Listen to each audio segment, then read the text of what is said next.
بسم اللہ الرحمن الرحیم۔ کیا بابل ہماری دنیا کا پہلا شہر تھا؟ بابل کہاں اور کس نے آباد کیا؟ بابل کے معلق باغات دنیا کے 7 عجوبوں میں سے ایک کیوں ہیں؟ وہاں کے باشندوں نے کیسے اس وقت کا سب سے اونچا ٹاور تعمیر کیا؟ قرآن مجید میں بابل کا ذکر کیسے ہوا؟ بابل کا مشہور کنواں کیوں کھودا گیا تھا؟ وہاں کے باشندے آخر کس گناہ میں مبتلا ہوئے تھے؟ اس شہر کو اللہ تعالیٰ نے تباہ کر دیا تھا۔ قیامت کے قریب بابل شہر کو کیوں آباد کیا جائے گا؟ یہ ایک ایسا عظیم شہر ہے جس کا ذکر قرآن، زبور، توریت، انجیل سمیت دنیا کی مقدس کتابوں میں آتا ہے۔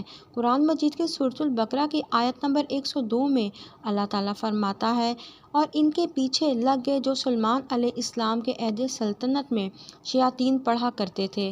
سلیمان علیہ السلام نے کفر کے متعلق بات نہیں کی، بلکہ شیطان ہی کفر کرتے تھے اور لوگوں کو جادو سکھاتے تھے، اور ان باتوں کے پیچھے لگ گئے جو شہر بابل میں 2 فرشتے یعنی ہاروت اور ماروت پر اتری تھیں، اور دونوں کسی کو کچھ نہیں سکھاتے تھے جب تک یہ نہ کہہ دیتے کہ ہم تو ذریعہ آزمائش ہیں، کفر میں نہ پڑو۔ بعض لوگ ان سے ایسا جادو سیکھتے جس سے میاں بیوی میں جدائی ڈال دیں۔ بابل موجودہ عراق کا ایک ایسا شہر ہے جو کہ بغداد سے 55 کلومیٹر دور ہے، اور یہ شہر دریائے فرات کے کنارے آباد تھا۔ پرانے زمانوں میں یہ سلطنت بابل اور کلدانی سلطنتوں کا دارالحکومت رہ چکا ہے۔ اب بات کرتے ہیں آخر یہ شہر کب آباد ہوا۔ اس بارے میں بہت سی روایات ہیں کہ حضرت آدم علیہ السلام نے دریائے فرات کے قریب ہی اپنا مسکن بنایا تھا۔ جب قابیل نے حابیل کو قتل کیا تو حضرت آدم علیہ السلام قابیل سے نفرت کرنے لگے، اور قابیل پہاڑوں کی طرف بھاگ گیا، اور اس کی اولاد شیطانی کاموں میں مگن تھے، اور وہ حضرت شیت علیہ السلام کی اولاد پر انہی پہاڑوں سے اتر کر حملہ آور بھی ہوتے تھے۔ جیسا کہ آپ جانتے ہیں کہ قابیل نے حابیل کو عورت کی وجہ سے قتل کیا، اسی وجہ سے قابیل کی اولاد کا یہی شیوا تھا کہ وہ پہاڑوں سے آتے اور لوٹ مار مچا کر پسند کی عورتوں کو اٹھا کر لے جاتے۔ اسی لیے اس بستی کا نام بابل یعنی جدائی رکھا گیا۔ 5000 قبل از مسیح کی تحریروں میں بھی اس شہر کا تذکرہ موجود ہے۔ قدیم یونانی زبان میں اس کو بابیلونیا بھی کہا جاتا ہے۔ 2300 قبل مسیح میں اس شہر پر ایلامی خاندان کا قبضہ ہو گیا۔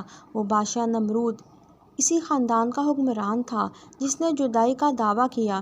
1750 قبل المسیح کے دوران عراق کے مشہور بادشاہ حمورابی نے بابل کو اپنا دارالحکومت کا درجہ دیا، اور اس نے بکثرت عمارات تعمیر کروائیں، نہریں کھدوا کر آبپاشی کا نظام درست کیا۔ تبھی سے اس شہر نے ترقی کی منازل کو چھونا شروع کیا۔ حمورابی کے بعد بادشاہیتیں تبدیل ہوتی رہیں۔ 679 قبل المسیح میں کلدانی حکمران بدبخت نصر بابل کے تخت پر آ گیا۔ اس نے اپنے لڑک پن میں ہی مصر جیسی قوم کو گھٹنے ٹیکنے پر مجبور کر دیا، اور اپنے آس پاس کی تمام قوتوں کو زیر کرنے کے بعد یہودیوں کے علاقے یروشلم کی اینٹ سے اینٹ بجا دی۔ 1000 یہودی قید کر کے بابل لے آیا، اور ان سے دن رات مشقت لی جانے لگی۔ ان لوگوں نے حضرت دانیال علیہ السلام بھی شامل تھے۔ تخت نصر کے دور کو ہی بابل شہر کے عروج کا دور کہا جاتا ہے۔ اس نے سلطنت کی زیادہ تر دولت بابل کی تزئین و آرائش اور اس کی فصیل بندیوں اور دفاع پر خرچ کی۔ بخت نصر کی عمارات میں سب سے اہم مقام بابل کے باغات کو حاصل ہے، جو اپنے وقت سے لے کر اب تک کے عجائبات میں شمار کیے جاتے ہیں۔ یہ باغ اس نے اپنی حسین و جمیل ملکہ کے لیے بنوائے تھے۔ کہا جاتا ہے کہ اس کی ملکہ کسی اور کے پیار میں اندھی تھی، جس وجہ سے بخت نصر نے یہ باغات تعمیر کروائے کہ وہ ان میں مگن ہو کر اس شخص کو بھول جائے۔ یہ ہوا میں تعمیر کیے گئے تھے، جس کے مقام کا ابھی تک کسی کو علم نہیں۔ نامور تاریخ دان ہیروڈیٹس کے مطابق اس وقت بابل کی آبادی 5 لاکھ تھی۔ جیسے جیسے شہر کی آبادی بڑھنے لگی تو بادشاہ بخت نصر کو فکر لاحق ہوئی کہ کہیں شہر لوگوں کے لیے کم نہ پڑ جائے، اس لیے اس نے دریائے فرات پر پل تعمیر کروایا۔ پھر یہ شہر 2 حصوں میں ہو گیا۔ دریائے فرات کے مشرقی اور مغربی دونوں طرف لوگ رہنے لگے۔ وہ پہلا حکمران تھا جس نے پتھروں سے دنیا کا پہلا پل تعمیر کروایا۔ آہستہ آہستہ یہ شہر بھی برائیوں کی طرف بڑھنے لگا۔ جیسے اکثر ترقی پذیر شہر ترقیوں کی سیڑھیاں چڑھ کر برائیوں میں ہی مبتلا ہو جاتے ہیں۔ یہ شہر جادو کی آماج گاہ بن چکا تھا، جیسے ہم نے پہلے بھی سورۃ البقرہ کی آیت نمبر 102 بیان کی ہے۔ لوگ ہاروت اور ماروت دونوں سے جادو سیکھتے تھے۔ کبھی روایات ہیں کہ بابل میں بخت نصر نے ایک ٹاور تعمیر کیا جس کا مقصد صرف یہ تھا کہ وہ اس کے ذریعے سے جادو کر کے آسمانی مخلوق کو اپنے بس میں کرنا چاہتا تھا تاکہ وہ پوری دنیا پر حکمرانی کر سکے۔ اب ہوتا یہ تھا کہ دن بھر لوگ جاگتے رہتے اور جیسے ہی رات ہوتی تو جادوگروں کی اس بستی میں رونق آ جاتی، جن میں ہزار بازاری عورتیں برہنہ حالت میں مسافروں اور راہگیروں کی دل گیری کا سامان کرتیں۔ بابل کے لوگ بت پرست تھے اور ان کا سب سے بڑا دیوتا بل مردوک کہلاتا تھا۔ عریانیت اور بے حیائی اس قدر عام تھی کہ دیوتاؤں کے مندر اصل فحاشی کے مرکز بن چکے تھے۔ یہاں کنواری لڑکیاں جا کر اپنی دوشیزگی کا عطیہ دیویوں کی نذر کرتی تھیں۔ بابل میں طرح طرح کے رواج عام ہو گئے، جیسے فیسٹیول آف بیلس، جس میں دو مقدس بیل اور گائے کا میلاب کروایا جاتا، اور جیسے ہی ان کا میلاب ہوتا تو میلے میں شامل لوگ جس عورت پر ہاتھ رکھتے وہ اسی کے ساتھ ہم بستری کرتے۔ یہ میلہ ہر سال منایا جاتا تھا، لیکن ایک سال ایسے ہوا کہ بخت نصر کی بیٹی بھی میلہ دیکھنے چلی گئی، اور جب ایک مرد نے اس پر ہاتھ رکھ دیا تو پھر اس کے ساتھ ہی زبردستی جنسی خواہشات کو پورا کیا گیا۔ کہتے ہیں کہ جب بخت نصر بادشاہ کو پتہ چلا تو اس نے میلے میں شامل 25,000 کے قریب مردوں اور عورتوں کو قتل کروا دیا، اور دوبارہ اس میلے کے انعقاد پر پابندی لگا دی گئی۔ بابل کا ذکر چاہ بابل کے بنا بالکل ادھورا ہے۔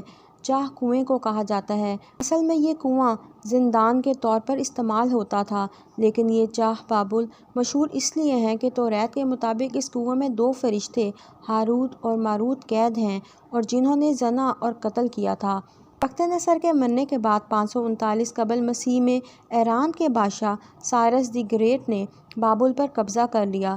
بعد ازاں اسے سکندر اعظم نے ایرانیوں سے چھین لیا، اور سکندر اعظم کے بعد اس شہر کی بربادی کا وقت شروع ہوا۔ جادوگروں اور گناہوں کی اس بستی کی فلاح و بہبود پر کوئی خاص توجہ نہ دی گئی، جبکہ بابل آہستہ آہستہ گمنامی کے اندھیروں میں ڈوبتا چلا گیا۔ اللہ نے اس بستی کو ایسا گمنام کیا کہ جب عباسیوں کی حکومت آئی تو بابل میں کھنڈرات کے علاوہ کچھ نہ باقی رہا، اور اب بھی بابل میں کھنڈرات کے علاوہ کچھ نہیں۔ عیسائیوں کا ماننا ہے کہ قرب قیامت میں بابل پھر سے دنیا کا سب سے عظیم شہر بنے گا اور پوری دنیا کو ہم وہاں سے بیٹھ کر اپنے قبضے میں کر لیں گے۔ یہی وجہ ہے کہ اکثر عیسائیوں کے پوپ بابل کو آباد کرنے کے لیے عراق سے رابطے میں رہتے ہیں۔ آخر میں اللہ پاک سے دعا کرتے ہیں کہ وہ ہمیں اپنے حفظ و ایمان میں رکھے اور مجھے اور تمام سننے والوں کو بروز قیامت بغیر حساب کے جنت الفردوس میں اعلیٰ مقام پر فائز فرمائے۔ آمین۔